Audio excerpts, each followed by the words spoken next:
بسم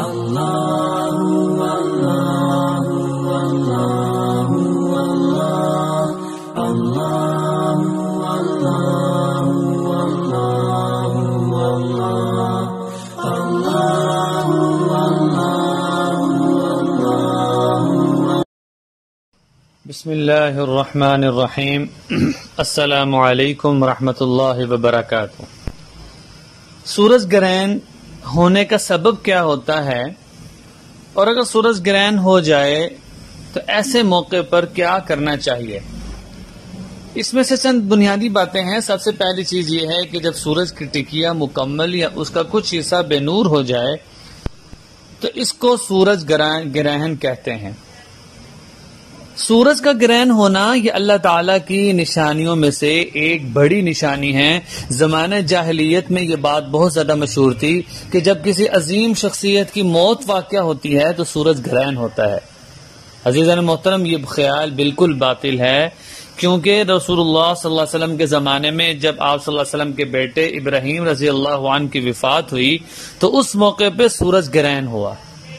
اب لوگوں نے یہ خیال کیا کہ یہ سورج گرہن ان کی موت کی وجہ سے ہوا ہے، لہذا اس باطل خیال کی تردید رسول اللہ صلی اللہ علیہ وسلم نے خود فرما دی تھی کہ یہ جو سورج گرہن ہے یہ اللہ کی نشانیوں میں سے ایک بڑی نشانی ہے. سورج گرہن کا جو وقت ہے یہ انتہائی خوف اور اضطراب کا وقت ہوتا ہے. جدید سائنس کی تحقیق کے مطابق کہتے ہیں کہ کسوف اور خسوف کے لمحات انتہائی نازک ہوتے ہیں. چاند گرہن، سورج گرہن، کسوف کے وقت چاند سورج اور زمین کے درمیان حائل ہو جاتا ہے تو سورج اور زمین دونوں اپنی کشش شکل سے اپنی طرف کھینچنے کی کوشش کرتے ہیں. اب ان لمحات میں خدا نخواستہ اگر کسی ایک جانب کی کشش غالب آ جائے تو پوری کائنات کا نظام دھرم برم ہو سکتا ہے. ترمذی کی ایک روایت میں رسول اللہ صلی اللہ علیہ وسلم کا سورج گرہن کے وقت خائف اور مضطرب ہونا منقول ہے، یعنی رسول اللہ صلی اللہ علیہ وسلم انتہائی خوف زدہ ہو جایا کرتے تھے.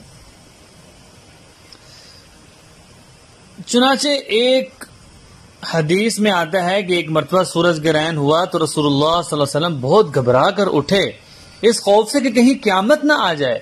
آپ مسجد میں تشریف لائے، انتہائی لمبے قیام، لمبے رکوع اور لمبے سجدے کے ساتھ نماز پڑھی.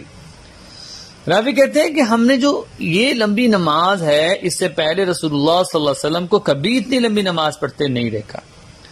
ایک اور حدیث میں رسول اللہ صلی اللہ علیہ وسلم کا ارشاد مبارک ہے کہ سورج گرہن اگر چاند گرہن کا ہونا، سورج گرہن اور چاند گرہن کا ہونا اللہ تعالیٰ کی نشانیاں ہیں جنہیں اللہ تعالیٰ ظاہر فرماتا ہے.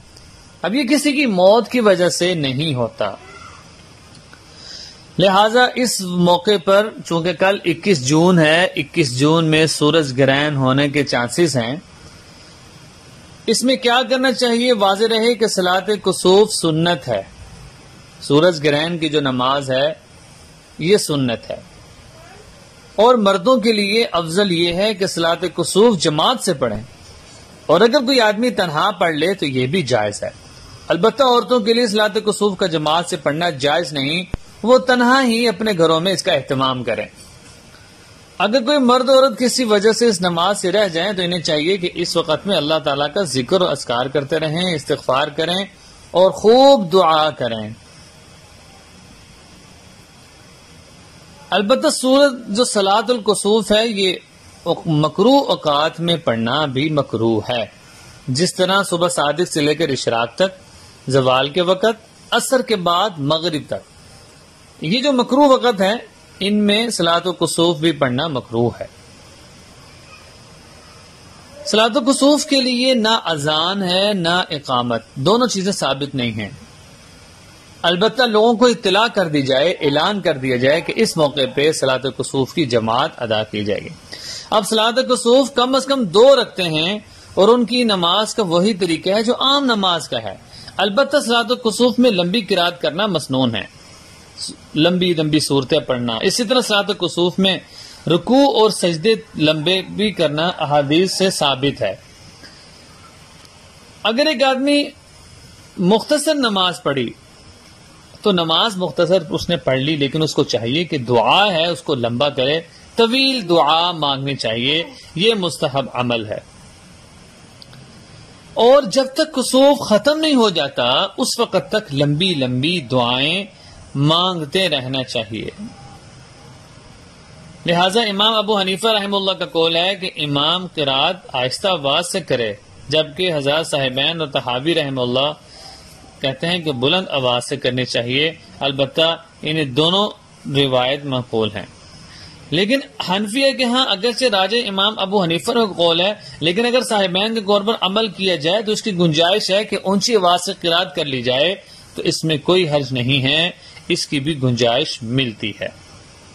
تو یہ تھی وہ چیزیں کہ صلاۃ الکسوف کب ہوتا ہے اور باطل پہلے خیال کیا تھا، اور اگر سورج گرہن ہو جائے تو ایسے موقع پہ ہمیں احادیث اور قرآن و سنت کی روشنی میں کیا ملتا ہے۔ السلام علیکم ورحمۃ اللہ وبرکاتہ۔ بسم اللہ الرحمن الرحیم۔ السلام علیکم۔